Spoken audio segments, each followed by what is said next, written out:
Dans les veines de l'Afrique coule un fluide étrange, un mélange de croyances, d'espoir et de chaînes. Depuis des siècles, l'esprit en transe, on prie, on danse, on vit en silence. La religion, cet opium doux et amer, apaise les douleurs d'un passé austère. Elle endort nos peines, nos larmes d'hier, mais dans son voile, elle nous emprisonne dans l'air. Sur la terre rouge de nos ancêtres, on érige des temples, des croix, des mosquées. Nos cœurs battent au rythme des psalmodies, mais nos esprits errent, parfois sans vie. Les prêtres prêchent, les imams chantent et les prophètes d'hier deviennent des saints. Dans cette transe collective, on oublie le temps, on oublie parfois d'être conscient. La religion se baume sur nos plaies ouvertes, elle promet le salut, les portes du ciel. Elle dit que la vie sur terre est éphémère, que l'éternité est bien plus belle. Alors on souffre, on endure, on serre les dents en espérant une délivrance au firmament. On accepte l'injustice, on courbe le dos, car demain, dit-on, nous serons en haut.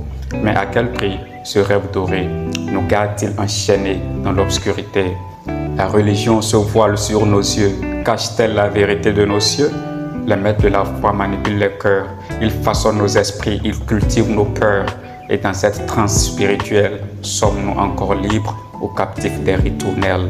L'opium apaise, mais il enivre, il étouffe la voix qui veut survivre. Dans les églises, les mosquées, les temples sacrés, nos âmes crient en silence, en quête de vérité. On nous dit que tout est écrit là-haut, que nos vies sont tracées, qu'on n'a pas le choix. Mais si cet opium nous éloignait de la lumière, et si dans ces croyances, on perdait notre guerre? Les chaînes de la colonie furent visibles, mais les chaînes spirituelles sont invisibles. Elles serrent nos esprits, elles paralysent nos rêves, elles nous poussent à attendre plutôt qu'à nous lever. La religion, cette douce mélodie qui apaise nos âmes, mais tue notre énergie. Elle nous promet des cieux après la mort, mais ici-bas, elle freine nos efforts. Frères et sœurs, entendez mon appel, ce n'est pas une condamnation, juste un éveil. La foi est belle, mais ne soyez pas aveugles. Ne laissez pas les dogmes étouffer vos ailes. Il est temps de voir au-delà des prières, de comprendre que notre destin est sur cette terre. L'opium endort, mais la conscience réveille. Et dans nos mains, il y a le pouvoir du soleil.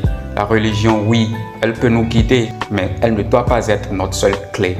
Cherchez en vous l'étincelle divine. Elle est là, brûlante, intime.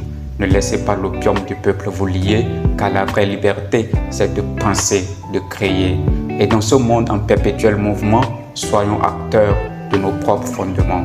Alors, peuple noir, réveillez-vous. La religion n'est pas votre unique bout. Elle peut être un chemin, une lumière douce, mais votre âme, elle, est une force immense, une brousse. Ne laissez pas l'opium endormir vos luttes, car demain se construit aujourd'hui sans fuite. Libérez vos esprits, élevez vos voix, car la vraie révolution commence en soi.